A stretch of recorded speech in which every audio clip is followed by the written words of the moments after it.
السلام علیکم ورحمۃ اللہ وبرکاتہ۔ اللہ سبحانہ و تعالی ہم سب کو ہمیشہ اپنی رحمتوں کے سائے میں رکھے، تمام دیکھنے اور سننے والے احباب آپ کی مشکلات آسان فرمائے اور آپ کو بے شمار خوشیاں عطا فرمائے، اپنا محتاج بنائے، غیر اللہ کی محتاجی سے بچائے، اور اللہ تعالی ہم سب کو پورے رمضان المبارک کے روزے اہتمام کے ساتھ رکھنے کی توفیق عطا فرمائے، آمین۔ مولانا، جیسا کہ آپ کو معلوم ہے کہ آج 17 رمضان المبارک ہے۔ 17 رمضان المبارک کو ہی غزوہ بدر ہوا تھا، اور اس کے متعلق آپ ہمیں تھوڑا سا رہنمائی فرمائیں اور ہمیں تھوڑا سا آگاہ کریں اس کے متعلق۔ نحمده ونصلي على رسوله الكريم اما بعد فاعوذ بالله من الشيطان الرجيم بسم الله الرحمن الرحيم وَلَقَدْ نَصَرَكُمُ اللَّهُ بِبَدْرٍ وَأَنْتُمْ أَذِلَّةٌ فَاتَّقُوا اللَّهَ أَوْ كَمَا قَالَ النَّبِيُّ صدق اللہ العظیم۔ 17 رمضان المبارک کو سن 2 ہجری کو غزوہ بدر پیش آیا۔ یہ اسلام کا سب سے پہلا غزوہ، سب سے پہلی جنگ، جس کو اقدامی جنگ کہہ سکتے ہیں اور ایک اعتبار سے دفاعی جنگ بھی کہہ سکتے ہیں۔ تو جمعۃ المبارک کا دن تھا۔ حضور اکرم صلی اللہ علیہ وسلم کو مکہ مکرمہ سے ہجرت کیے ہوئے دوسرا سال تھا۔ تو حضور اکرم صلی اللہ علیہ وسلم نے 313 صحابہ کو ساتھ لیا۔ پہلے تعداد زیادہ تھی، پھر جو منافقین تھے وہ منافقین راستے سے ہی الگ ہو گئے۔ صحابہ اکرام کی تعداد 313 تھی۔ ہماری ویڈیو کو اینڈ تک دیکھیں، انشاءاللہ اس کا بہت بڑا فائدہ ہوگا، بالکل اہم باتیں ہیں۔ اور صحابہ اکرام یہ غزوہ بڑا عجیب غزوہ ہے کئی اعتبار سے۔ ایک تو یہ ہے کہ یہ اسلام کی سب سے پہلی جنگ ہے، اور صحابہ اکرام ایسا نہیں ہے کہ شروع زمانے سے ہی کوئی جنگیں کرتے ہوئے آ رہے تھے، ایسا بھی نہیں تھا۔ اور دوسرا یہ ہے کہ ساز و سامان کے اعتبار سے بھی کوئی اتنا مالا مال نہیں تھے صحابہ، کیونکہ مکہ مکرمہ سے جو ہجرت کر کے آئے تو سب کچھ مکہ مکرمہ چھوڑ کر آئے۔ مدینہ منورہ میں آئے ہوئے بھی ابھی دوسرا سال ہے، ابھی صحیح طرح سنبھلے بھی نہیں ہیں، لیکن یہ اسلام کی ایک عظیم جنگ بدر کے مقام پر یہ پیش آئی۔ مسلمانوں کے پاس ساز و سامان کے اعتبار سے صرف 2 گھوڑے ہیں، اور گھوڑا اس زمانے میں جنگ کی سواریوں میں سب سے اہم جو سواری ہوتی تھی وہ گھوڑا ہوتا تھا۔ کہ گھوڑ سوار آدمی بڑی تیزی کے ساتھ اپنے مد مقابل کے لشکر میں گھس کر ان کو نقصان پہنچا سکتا ہے، اور مسلمانوں کے پاس صرف 2 گھوڑے، اور دوسری سواری اس زمانے میں اونٹ کی تھی، تو مسلمانوں کے پاس 70 اونٹ۔ اور تیسری چیز، اپنی جان کی حفاظت کے لیے اس زمانے میں جو سب سے مضبوط، یوں سمجھے کہ اپنے پاس حفاظت کا جو سامان ہوتا تھا وہ زریں ہوتی تھی، صرف 6 زریں۔ 313 صحابہ کے پاس صرف 6 زریں ہیں، اور جنگ کے آلات میں اس زمانے میں جو سب سے زیادہ لڑنے کا جو ذریعہ اور سبب ہوتا تھا وہ ہوتا تھا تلوار۔ 313 صحابہ کے پاس صرف 8 تلواریں ہیں۔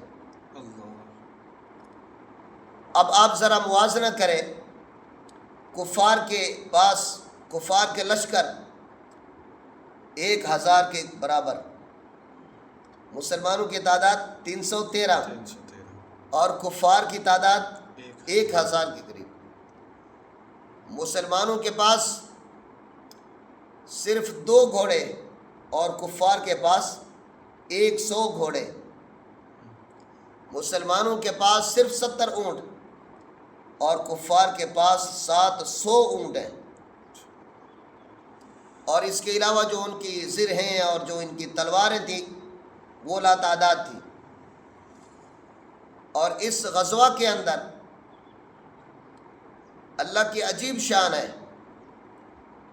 مسلمان اور کفار جب آپس میں مد مقابل ہوتے ہیں تو مسلمانوں کے 14 صحابہ شہید ہوتے ہیں، اور جبکہ کفار 70 مارے جاتے ہیں اور 70 کافر گرفتار ہو جاتے ہیں۔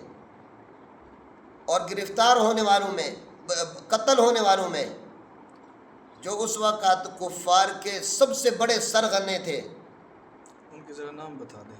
ابو جہل، عتبہ، شیبہ، یہ نامی گرامی، ولید، امیہ بن خلف، یہ بڑے بڑے جو مسلمانوں کے دشمن تھے، جو مکہ مکرمہ سے جب چلے تھے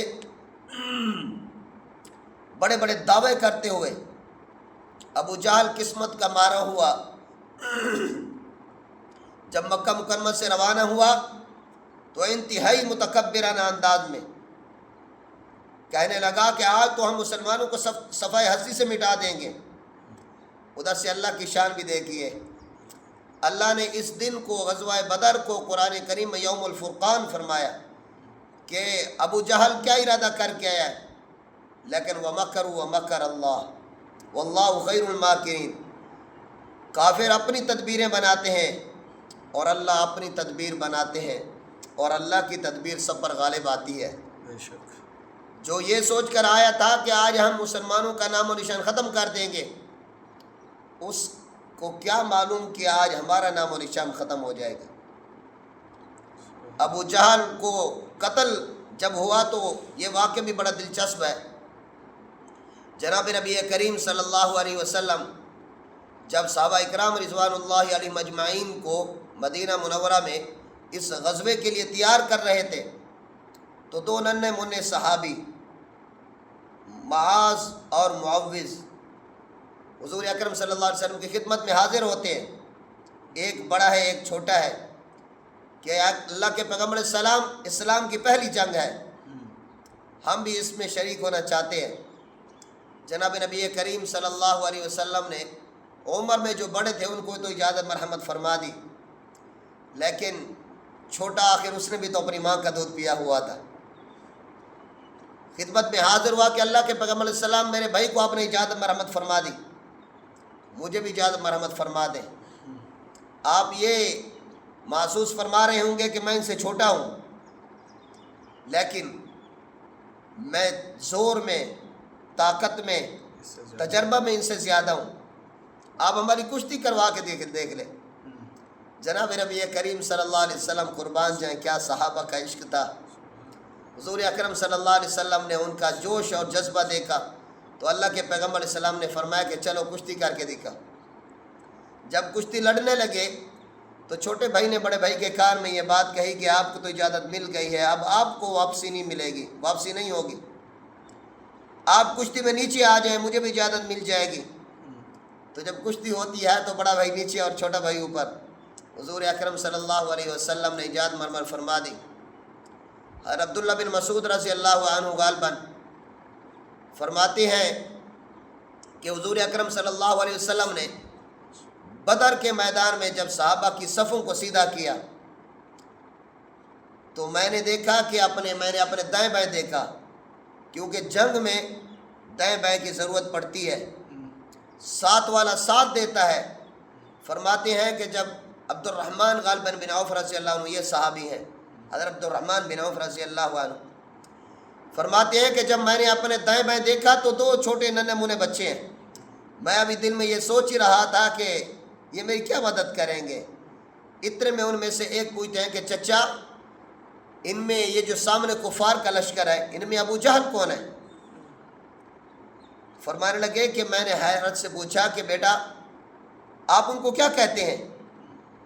تو وہ جواب میں کہنے لگے کہ ہم نے سنا ہے کہ ہمارے مدنی کریم سے، ہمارے محبوب صلی اللہ علیہ وسلم سے وہ بڑی دشمنی رکھتا ہے، ہم نے آج اس کو قتل کرنا ہے۔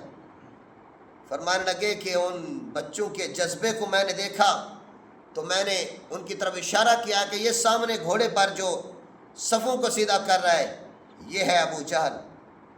فرمایا کہ جیسے میں نے اشارہ کیا تو تیر کی طرح دونوں نکلے میرے دائیں اور بائیں سے، ایک نے جا کر اس کے گھوڑے پر حملہ کیا اور دوسرے نے اس کی گردن پر حملہ کیا، ان کو نیچے گرا دیا۔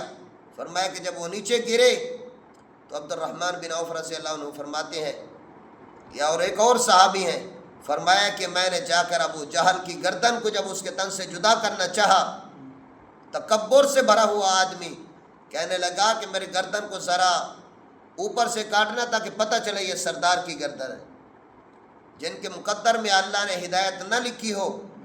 ختم اللہ علی قلوبہم وعلی سمعہم وعلی ابصارہم غشاوہ ولہم عذاب عظیم۔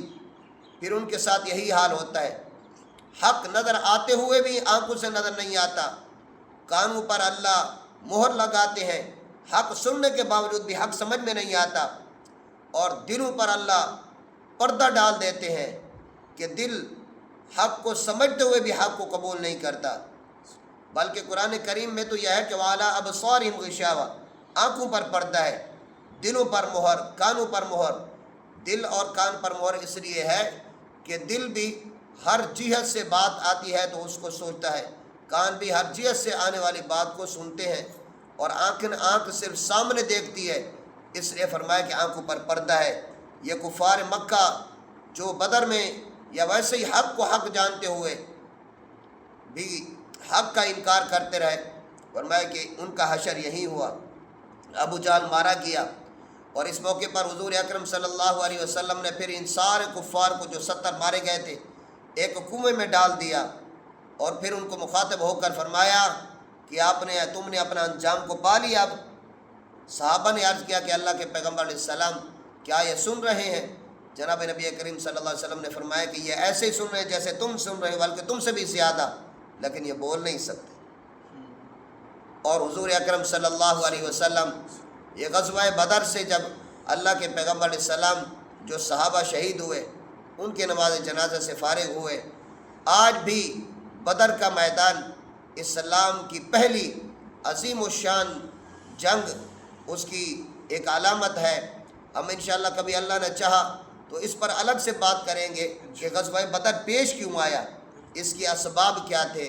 اللہ تعالی ہمیں تمام صحابہ، خصوصاً غزوہ بدر میں شہید ہونے والے صحابہ، اور ان میں حضور اکرم صلی اللہ علیہ وسلم کے اپنے چچا سید الشہداء حضرت حمزہ رضی اللہ عنہ، ان کو اس بے دردی سے شہید کیا گیا کہ ان کا مسلح کیا گیا، ان کے کان، ناک اور ان کی انگلیاں سب کچھ کاٹ دی گئیں۔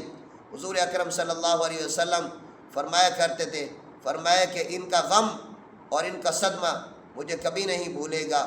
اللہ تعالی ہمیں تمام صحابہ اکرام رضوان اللہ علیہم اجمعین سے محبت کرنے کی توفیق نصیب فرمائے، اور ان واقعات کو بیان کرنے کا مقصد یہ ہے کہ ہم اپنی تاریخ کو یاد رکھیں۔ اسلام ایک روشن باب ہے، اسلام غزوات کا نام ہے، اور کفار سے ہمیشہ ایک اپنی دشمنی کے اظہار کا نام ہے۔ اللہ تعالی ہمیں اسلام سے سچی محبت نصیب فرمائے۔ وآخر دعوانا ان الحمد للہ رب العالمین۔ جزاک اللہ مولانا، اللہ تعالیٰ آپ کو جزائے خیر عطا فرمائے۔ آپ ہمارے ساتھ جڑے رہیے، انشاءاللہ ملتے ہیں اگلے سبق کے ساتھ ایک نئے موضوع کے ساتھ۔ جزاکم اللہ خیرا کثیرا۔